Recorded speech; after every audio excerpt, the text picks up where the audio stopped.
They were the whipping boys of world cricket, but then became an unstoppable force. The passion, the excitement is still very much there for Sri Lankan cricket, but the magic seems to have faded away. Can a new bunch of champions emerge from the abyss, or will they once again make up the numbers? Dav Whatmore is here with me. He knows a thing or two about Sri Lanka. In fact, Dav, you stay in Colombo. I do. You've been around Sri Lankan cricket for a while. Are you disappointed with how far they've fallen in world cricket? It hasn't been the best, I have to say, and it all climaxed with that World Cup, the Asia Cup final, which was really a non-event. But these things happen from time to time, and I know that they have talent, they have potential, and they just need to put that aside and move on. Okay. I was, in fact, last Friday, I was speaking to somebody you know very well, the great Muttaya Muralidharan. Yeah. In fact, I asked him, what do you think of the Sri Lankan squad? And he says, I'm pained, I'm hurt. He said, why wouldn't you be pained if you've got to qualify for the World Cup through playing a qualifying tournament? But when I go and look back at the numbers, Dav, since the last World Cup in England, in fact, many teams haven't even played, say, 35, 40 games. Sri Lanka actually have played 53 games since the World Cup in England. What's the problem then? Yeah, it goes sort of under the radar, doesn't it? They've had a lot of games, so that's not a problem. The thing Hang on, but is it a lot of games against teams not exactly in the top level of world cricket, not the Australias, the Indias, the South Africas? There has been opposition which you would think, they are expected to win. Yeah. Certainly in the qualifiers, I knew that they would be, unbeaten, and which proved to be the case. But yeah, I mean, people who are connected with Sri Lankan cricket are hurting. They may not have the same years of experience as a full member compared to a lot of others, but still, the pride is there, and they've had a lot of cricket before becoming a full member. Very steep in tradition in school cricket and club cricket. So when they got finally their first-class status, it wasn't too long before they won the World Cup. Yeah. So that's, it would be hurting pretty bad. Okay, the last we saw of Sri Lanka, and you mentioned it, was the Asia Cup final. In fact, it was in this very studio that my team and I were discussing that. Now, you were coach of Sri Lanka when you all shot India out for 54 in Sharjah. The year 2000, I think, if I'm not mistaken. It was wonderful. Yeah. Chaminda was getting runs, I think, getting wickets. It was like Jayasuriya got a 189. But those sort of matches can scar you if you're in the opposite dugout. Sort of, how do they shut that game out? Because, say they're playing India, they're playing any other team who've got good new ball bowlers, the conditions perhaps favouring the bowlers, it could be a bit shaky. It can do. You're asking, can they shut it out? Well, the short answer is they have to shut it out. It's not a pleasant thing to happen, but, to me, these sort of performances, as you mentioned, happens every now and again, and then sadly it happened to Sri Lanka. But the worrying thing to me was, okay, we can say that the inability to assess overhead conditions, the whole tournament was affected by cloudy conditions, rain. But the little worry to me was that they won the toss and batted, and then to capitulate, 12 runs, 6 wickets, was it's not very clever. But hang on, let me just get in here. Is it also because, I was sitting here and watching it from the outside. It was a packed house. Sri Lanka expected Sri Lanka to do well against India. They'd just beaten Pakistan. Yeah. Did they get carried away by the occasion? Sort of, what I saw was they're trying to play their shots, too many loose shots, that over which Shanaka got out. He was all at sea, but they still tried to play their shots. How does the coaching staff temper that aggression? Because the World Cup, as we've been saying in our promos, it's a marathon. These things happen quickly, I have to tell you, right? I've been coach of teams on both sides of the ledger, so it happens quickly, and it's not a very pleasant thing. But yeah, look, to move on, now you're getting into the coaching field, more that I'm comfortable with, but performances like that, you need to take the emotion out of it, number one. You have to focus on the attributes, and you have to tell it the way it is. Most of the time as a coach, I feel it's a caring parent type of approach. But there are times when you got to shut the door, kick everyone else out, and just give it to them the way it should be given to them. The Alex Ferguson way, the hairdryer. You have to, yeah, and they have to allow you to do that as a coach, because only then can you move on. Have you done that against Pakistan or against Sri Lanka when you won the World Cup? Yeah, surely, yeah. Okay. When not during the World Cup, because we didn't have to. We didn't lose a game, but that series in Australia beforehand, we should have won a game against West Indies, and we didn't in Hobart. And I told the manager, I said, oh, look, they've just got to be told. I've just got to get into them here. Go ahead. Shut the door, and we absolutely dropped a few pearlers. That's a story for another day. When it's a big World Cup, we'll keep talking. Yeah. Let's bring up the Lankan squad here. Yeah. And when I look at this Sri Lanka squad, just 4 of them have played over 50 one-day internationals. Yeah. Okay? Not many. Not many. Let's bring it up on our screens here. So I have that list here as this comes up. So that's Kusal Pereira, Dimut Karunaratne, who's, we don't know if he's going to get a game, Kusal Mendes, and the captain Dasun Shanaka. Is sort of that the problem for Sri Lanka, that they sort of don't know how to navigate a full 50 over contest? So Pathum Nisanka, Pereira, Karunaratne, Mendes, Samara Vikram again, a wicket keeper, 3 wicket keepers in the squad. Let's move on. Let's look at the all-rounders. Shanaka, Charit Asalanka, who's actually the best batter at number 5 and 6 in world cricket at the moment. Dhananjaya De Silva, Dushan Hemanta, who came in during the Asia Cup as well. Okay, and let's look at the bowlers now. Not their best. That's because of certain injuries which you will touch upon. But Matisha Patirana, Mahesh Tikshana, Dunit Velalage was very impressive during that Asia Cup as well. So yeah, he could also sneak into the all-rounder category. That he's done very well. I would actually put him there. Yeah. Yeah. Yeah. So what do you think? What's the problem? Is experience an issue here? I think it's preferable to have more experience, particularly coming into a World Cup competition like this one. You know, it's always preferable to have that, but sometimes you can't, and it's a decision made by the selectors. They could have included Angela Matthews, who was very experienced, but they chose not to. So you know, it's a case of them looking at the future. They have some very good talented players, no question, and they would be thinking for sure, you know, if we can knock off 1 or 2 of the fancy teams and beat the teams that we should be winning against, we could sneak in to the semi-final, and they could. I don't think so, but they could. That's the way they'd be thinking. So you know, it's a talented squad, but a little bit inexperienced. Okay. When we were talking about other teams who sort of have captains a bit under pressure, perhaps no one is under more pressure than Dasun Shanaka at the moment. Is he still lucky to be captain of Sri Lanka because of the Tina factor, which is there is no alternative? Because as things go, he can't seem to buy a run. No, that's true. He hasn't got much money. That's why. Okay. No, the thing is with... I don't know those things. You can help out here on that. I think the timing has been kind to him. It's very difficult to change a captain coming into a World Cup, very close to anyway. So I think, you know, he's held on to that position. Now that's a good decision, I think, overall. But as a player, okay, he's captain, but he's also a player.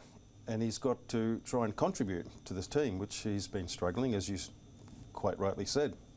So as a coach, or anybody else who is responsible for performance for him or to try and help him, I think he's got to break the cycle.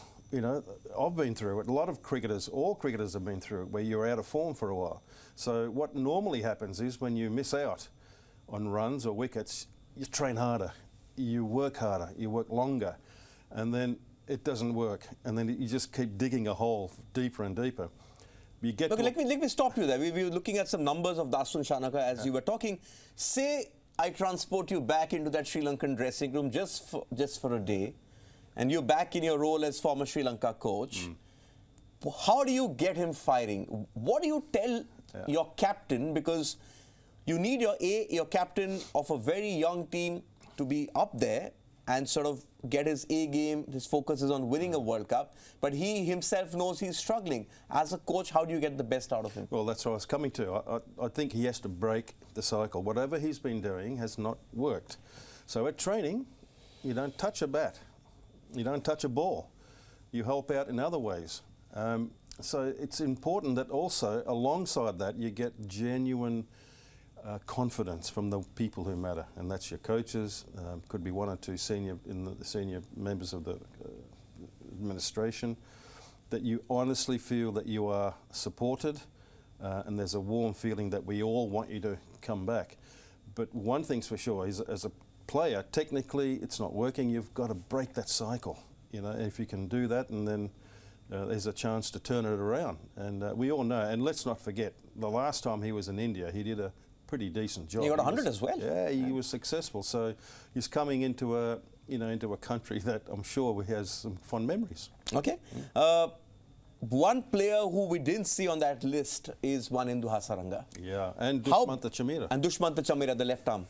How big a blow is it for Sri Lanka? Because especially for Hasaranga, not just is he a genuine wicket taker, he's got what, 47, 48 games, 67 wickets, but he can tonk it, and he's going at a strike rate of 110 lower down the order, which is where they're struggling. Yeah, it's not a big loss, but it's a huge loss. Okay. You know, he's that X factor. Absolutely, yeah. You know, and sad for him that he's not part of a wonderful tournament.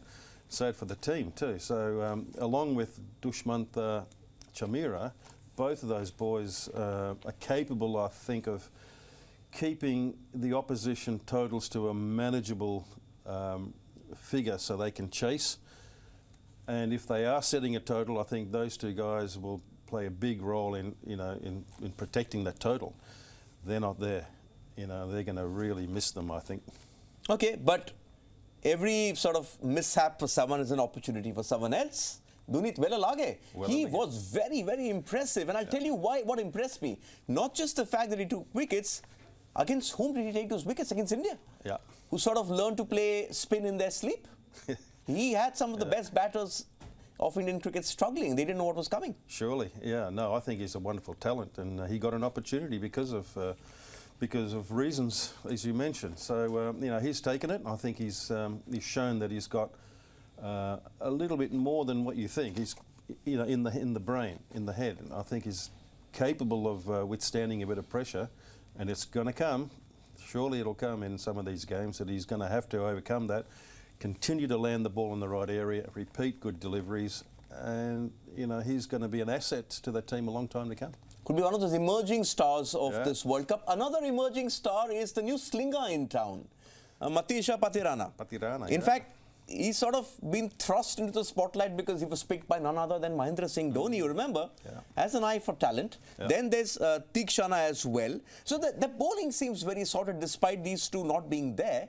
They have a bowling unit which can contain, if not run through oppositions. Well, that's right. I mean, particularly towards the end of an innings, you need somebody who can bowl right at the end.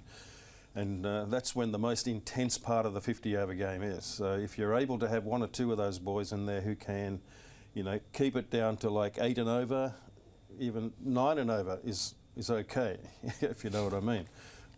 And, you know, those sort of players are really worth their weight in gold. Okay, you spoke about the qualifier in Zimbabwe. I'm not going to touch upon that. They won all those games. I think the more realistic look at Sri Lanka is the Asia Cup, because you had 4 teams who were playing the World Cup, right? So there, the highest they got there is 291 in that game against Afghanistan, where it was a big sort of cock-up from the Afghanistan team chasing. But the rest of the games, 260 seemed to be the most that they could manage. The problem for them is if the top order fires, then the middle order goes missing. If the top order doesn't fire, the middle order does. How did they address that imbalance? Well, I think it's roles, understanding your roles and what you need to do.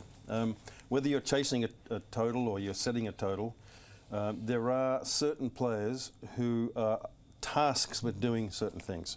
And you're really hopeful that the top order can give you a bit of a platform, and that the engine room, as I call it, number 4, 5 and 6, must bat. And you need to have at least 1 or 2 of those guys when the 40th over starts. Well, as I said, whether you're chasing a big total or you're sort of trying to set a total, you need to bat long. You cannot get out. For instance, if perhaps they need to follow the Pakistan template. Perhaps, yeah. But when you're chasing a big total, I personally think you divide it by 2, and at the 30th, after 30 overs, you should achieve half that total with only a few wickets left. And then the last 20, you double it.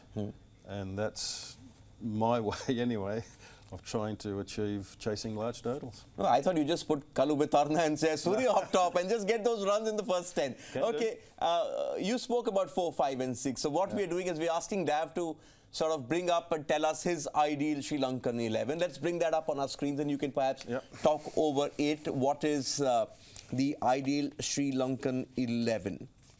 That's going to come up on our screens right now. There it is. Okay. Talk us through this. Okay, number one, of course, is not a problem. Bhathum Nisanka will play.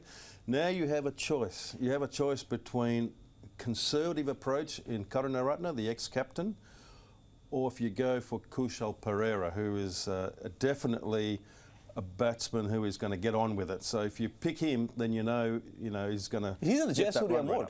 He is in the Jayasuriya mold, for sure. And if he plays and he gets away, then you've got a good platform. But you'll take a risk. It doesn't come without risk, Kushal Pereira. So if he gets out, then sadly, you're one down, and then Mendes has to do a bit of repair job. But which he's been doing very well of late, he's a good player. Okay. Samara Wickrama, again, a young guy who's done very well. SriLanka is the boy who's actually been the glue and the one that's shone out, He's sort of in that, I won't call him in the Yuvraj Singh sort of role because he's not that explosive, but he accumulates very well. He gets those runs. Even the game against India, which went close, it was him holding them together. Surely, and he's a left-hander as well, which is a bit of an advantage to have.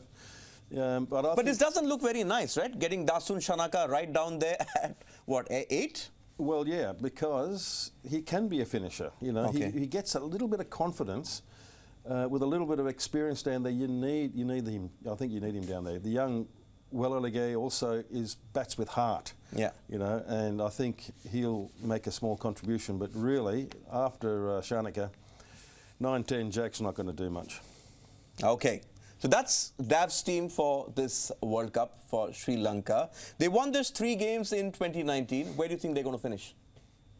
I think they're going to really push hard to try and be in the 4th spot, but I doubt very much. It was 6 last time. They won 3 games. Yeah. I think what? Won 3, lost 4, 2 got rained out. This one's, you play each team once. That may be in their favour, but I think they'll just fall short.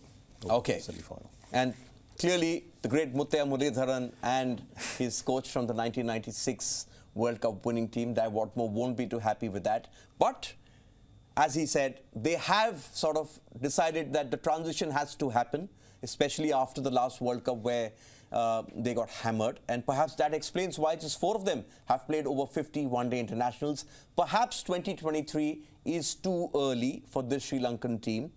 Thank you, Dav Whatmore, for those insights. Clearly, that Sri Lankan team is close to your heart. Yep. So this is the 4th team we've looked at. In fact, you can go on our YouTube page, on our social media handles, and you'll find all of these clips there as well. This is WION World of Cricket.